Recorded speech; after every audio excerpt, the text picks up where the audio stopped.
So you might know wireframe and shaded and rendered and ghosted and so on and so forth. There is also flat color, which might be interesting for post-production, just for easier selection of things.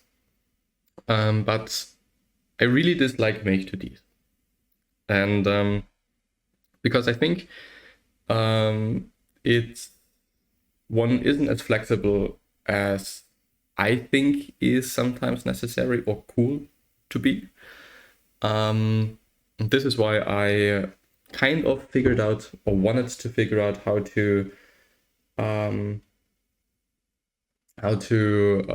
do diagrams, do drawings, and all of that stuff without having to do make 2Ds and also without having to export to Illustrator, which of course sometimes is necessary and of course sometimes is cool to have because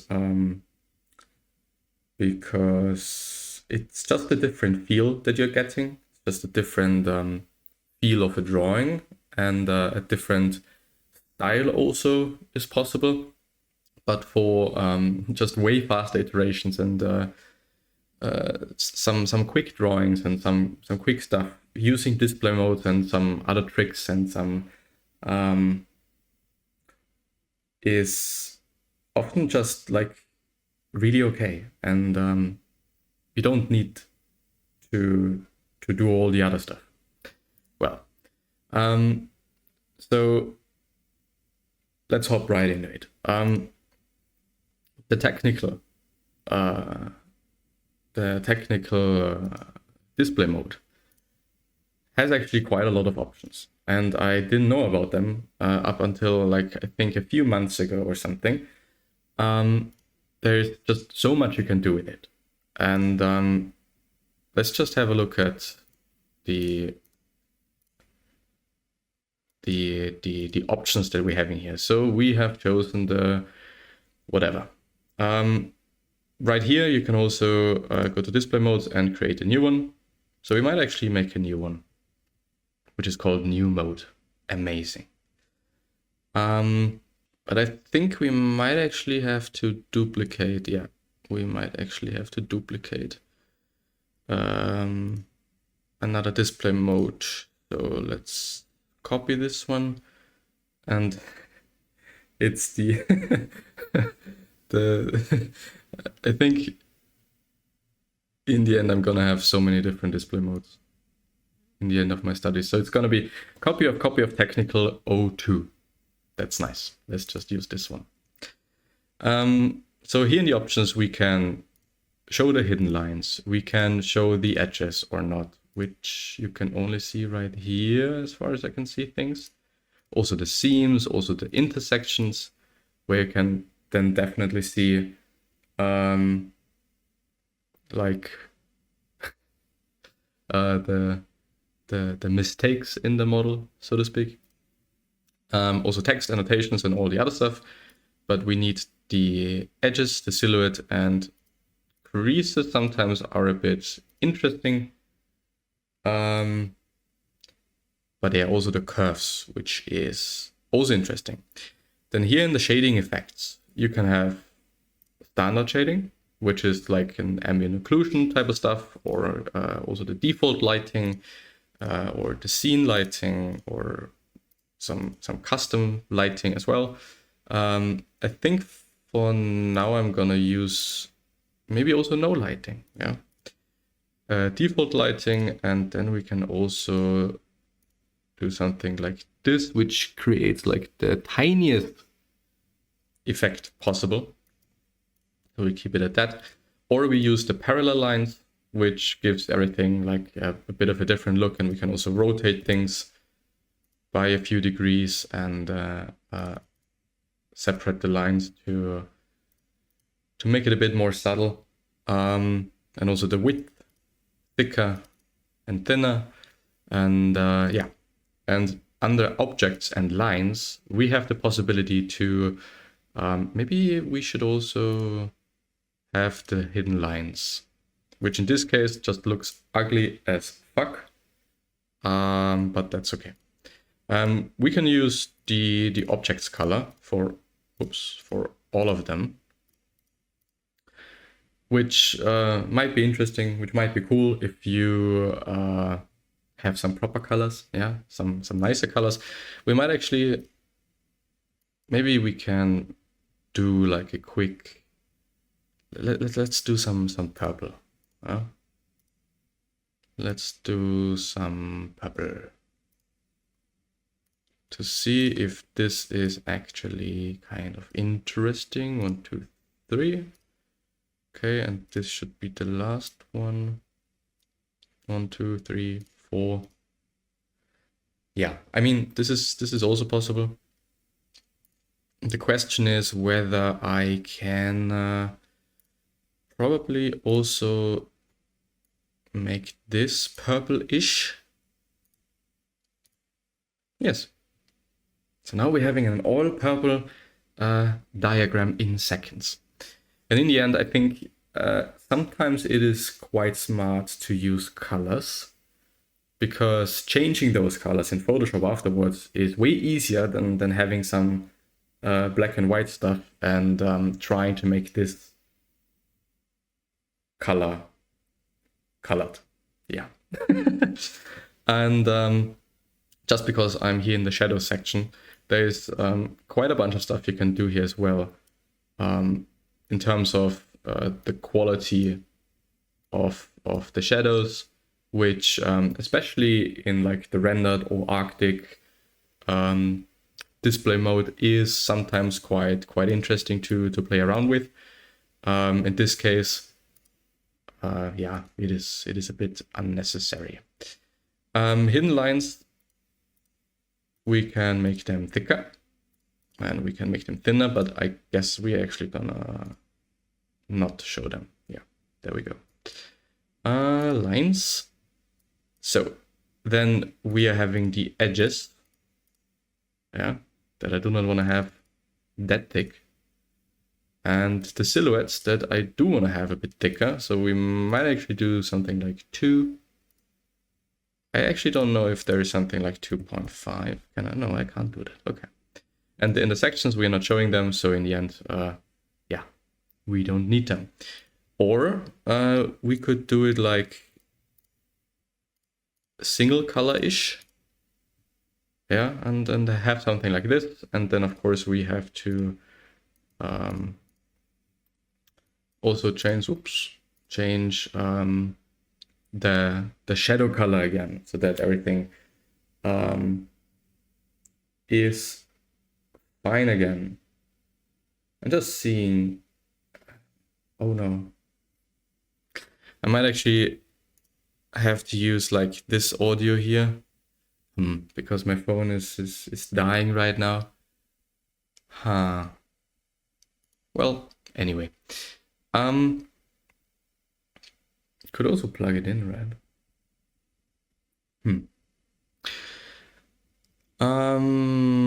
And I do also want to have the parallel lines set to standard, and the default lighting, and then in the shadows we might actually see a bit of difference now. Yeah, it's quite soft, if you like it or not. Yes, this is actually quite ugly, to be honest. And also transparent objects and so on and so forth. And we might actually decrease it a bit. Maybe do it like 50. Shadow, ignore user-defined clipping plane. Okay, cool. So now we're already having like some quite decent, of course, if you just want to have some line work, get rid of the shadows. But now in the end, we are really flexible with, yeah, that's amazing. We're just really flexible, yeah, with just, you know, trying to find like the right or some good angle, or also with the clipping plane, just also some animation stuff, of course. which might be interesting or which might be cool to have, just because I'm looking at this and it's actually quite interesting. Or something like this. Yeah. And of course, when we maybe get rid of the clipping plane again, and I think also the shadows, yeah, we can have some quite decent drawing already. And of course, when we go into the options again, and the lines, and we are using the objects color, which I think is actually quite cool. Because I mean, you already have to set up some colors, and then the clipping plane, the edge color. Maybe this is gonna be something like this as well. Maybe also a bit thick. Yeah, let's just keep it like this. Because in the end, I mean, when you're going into shaded, then you already have to have like some color, I guess. And so having this makes sense. So this is that, and of course we could also decide to say those three, yeah, set object display mode, and we are gonna choose maybe something like copy of rendered. I don't actually know what this does. And now those three objects use a different display mode, which sometimes might be interesting to highlight certain things or to get rid of certain things. But for example, when we're using the wireframe, which doesn't change too much, but when we're having like the shadows on again, you definitely see like a subtle difference, but there is a difference. And the cool thing about that as well is when I say this is 10 too much, no, 10 is fine. When thinking about explosion diagrams,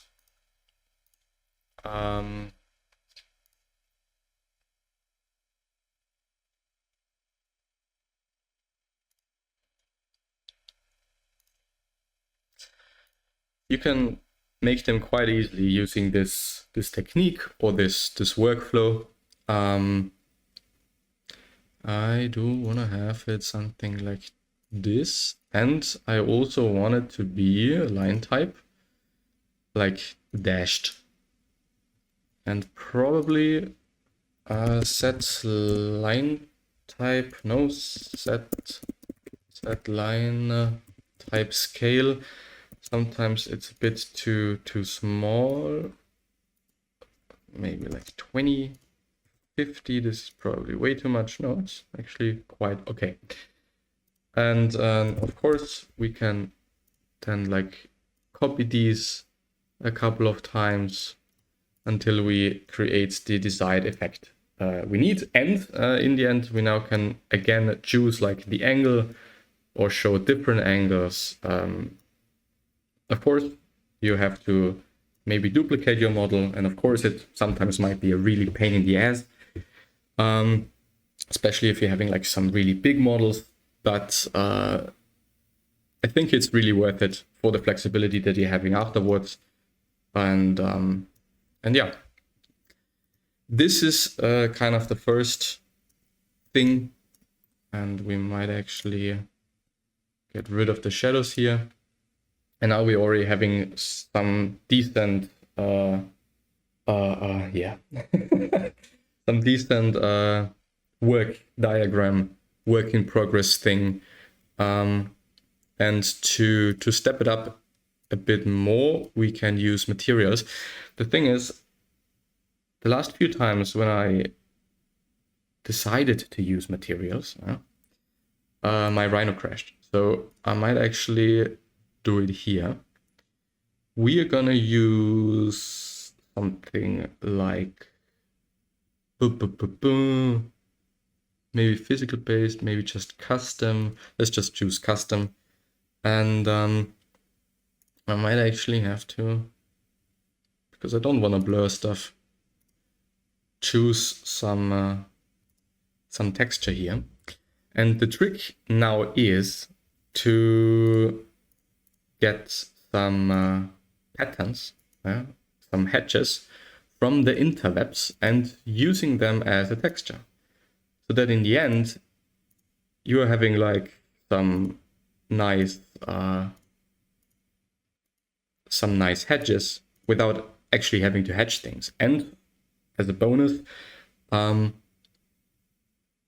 they fit to the curves. They is this then applied to the whole thing? And of course, we can also just assign this to just one of them. And then when we go into the options, we should be able to render material. Is this the right one? O2, yeah.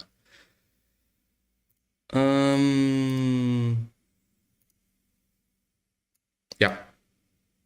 So as we can see, we might, because it looks quite ugly now.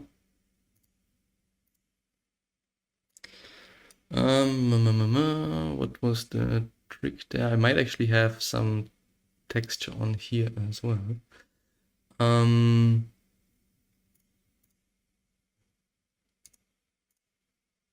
Yeah, okay, that's the issue.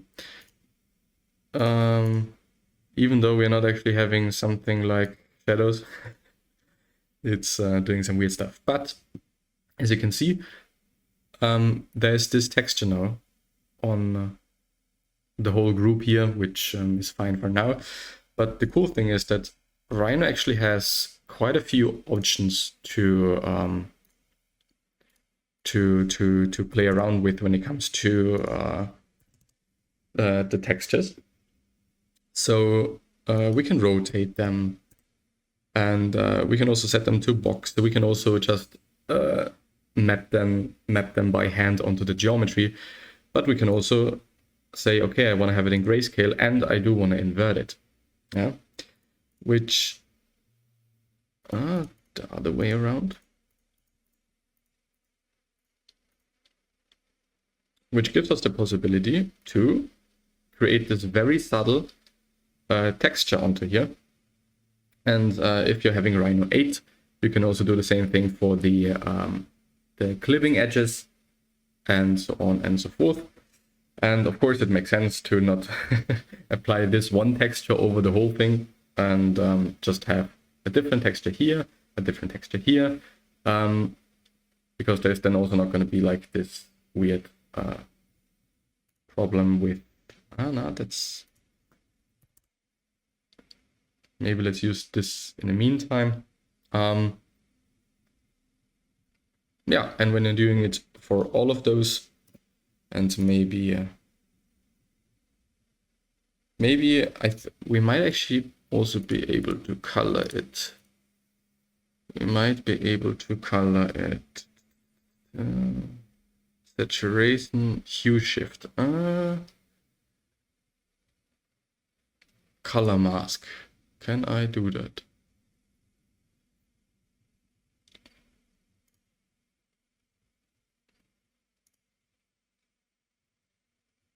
What does this do?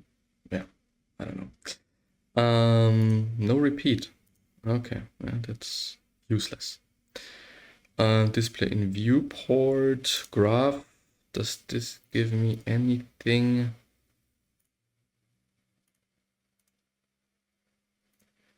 Doesn't give me anything. So we might actually have to like get rid of the grayscale, and because in the first place it was like I think yellow and black, and then of course when we invert it, it is blue and white, and then we can just say, yes, I do want to have a bit of a hue shift, and then all of a sudden we are already having some interesting work done in like a couple of minutes, and with all the angles and all the possibilities.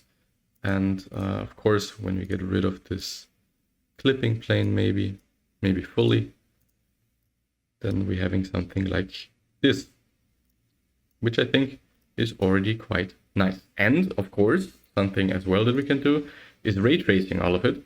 Yeah. I hope it doesn't die. There we go.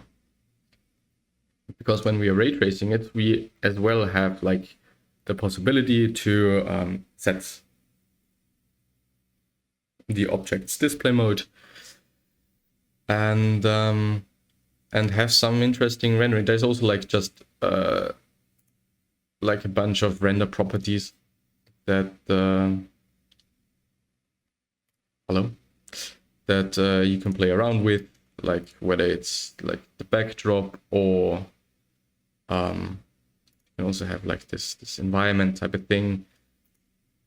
Having the sun, it should actually, yeah, there we go. And this is also a great way to just have like a base layer for then being able to just have this layer above it and still have the shadows and still have like all the possibilities to have shadows or not to have shadows and so on and so forth. And of course, you can also decide to use like some proper texture here, which we might do this and no. We might. What am I searching for? No. We might just do like new one because I am lazy. Assign texture, no.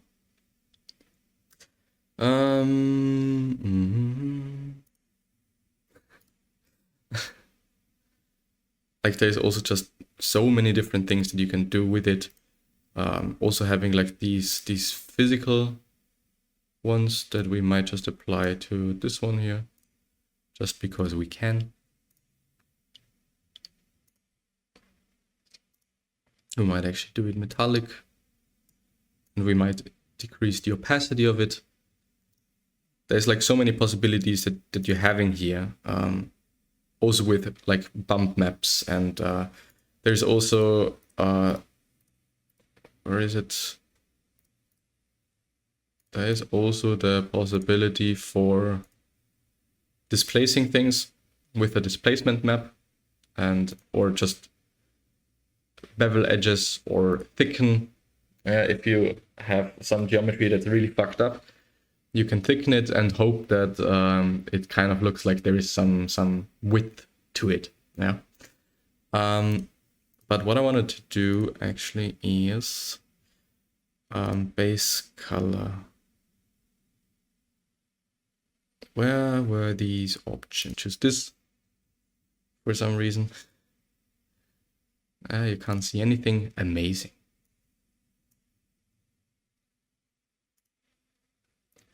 Remove texture. Is it like somewhere here? Yeah, I mean, there's just a bunch of textures that are already like some procedural ones that you can use in inside of Rhino. And yeah, of course, all of this applies to all of the other display modes too. This is the rendered now, for example. And when we're going into the options, why is this actually? Yeah, it's fine. There's like a bunch of other options that we can play around with, showing the ISO curves, not showing the ISO curves, flat shading, then like just playing around with all of those things is just I think it's fun. I like it. Are we in? No, we are in copy of render. That's why nothing is changing. I don't want to have the ISO curves, tangent edges. Yeah, can have those.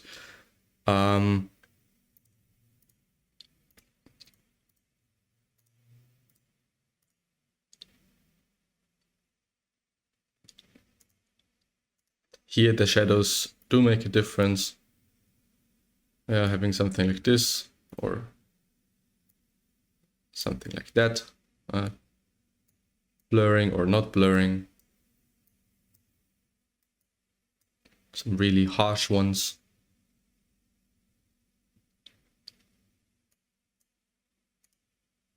Or maybe something like this.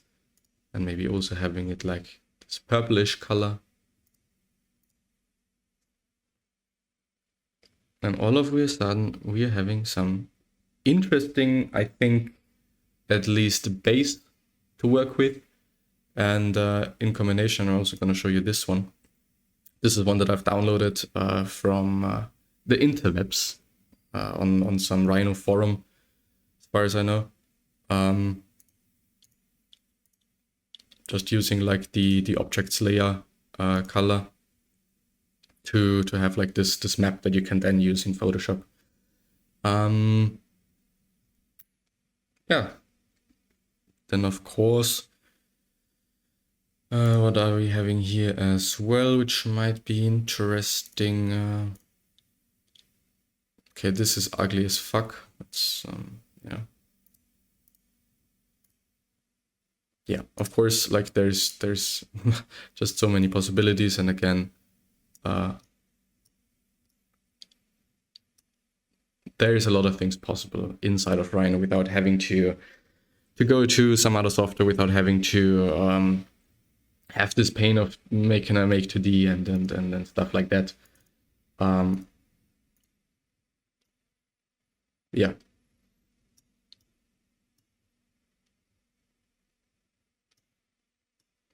And of course, we might be having like something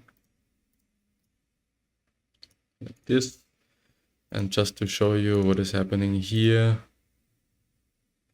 Ah yeah, that create a new texture. This is what I meant before. Like there's just already so many different textures inside of Rhino that you can use. I don't know, let's use marble. And this is creating maybe some interesting stuff. Of course, you have to play around with the values and stuff to see what really fits, and you know, if it makes sense for the drawing, and also if the display mode is the correct one. Might be using X-ray. This looks really ugly. Might also be using a wireframe. This actually looks identical, but you get the gist of it. And there's also like a bunch of different settings, like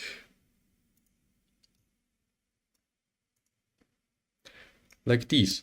And as I said, I think as a base, this is really quite fine. But of course, using the textures and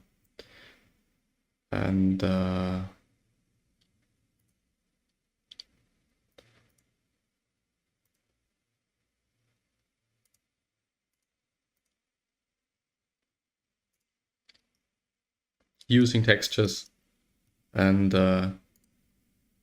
all the other tricks and all the other things you can use is I think just a really good idea.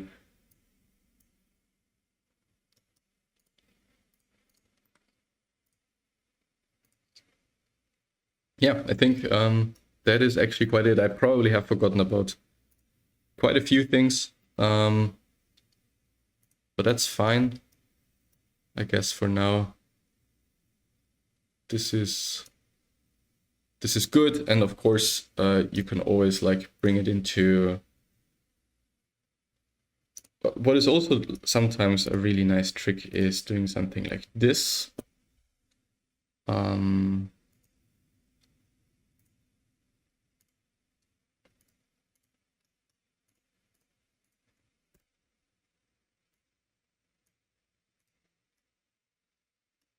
Having something like this.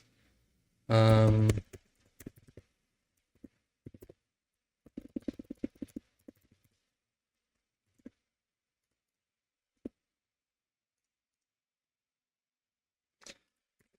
hatching this with some interesting hatch. And then when we're going into a new layout, yeah, that's okay.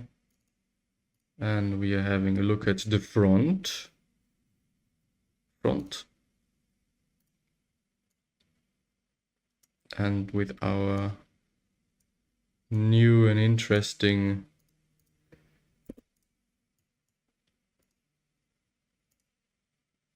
viewport display mode.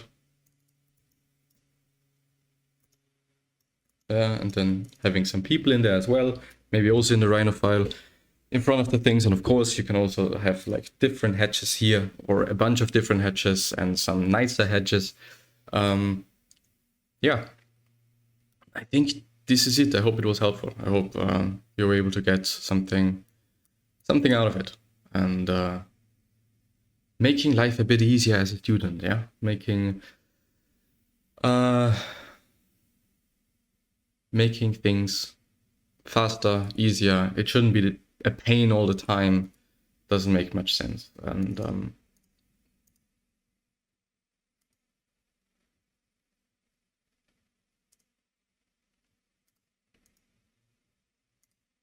of course, you do have to play around with things, and also with exporting things, you maybe have to double check like the widths, because it probably will make a difference. So your output resolution is gonna make a difference, and yeah, of course, what you can also do here is draw into it. Yeah, that was really smart. And also have a bunch of stuff down there. It's just really easy. And of course, you can reuse this one and make it bigger, make it smaller. Copying this a bunch of times, also copying this maybe and having like it a bit offset, so it's probably gonna do something like this, which might be interesting for some reason. I don't know. Yeah,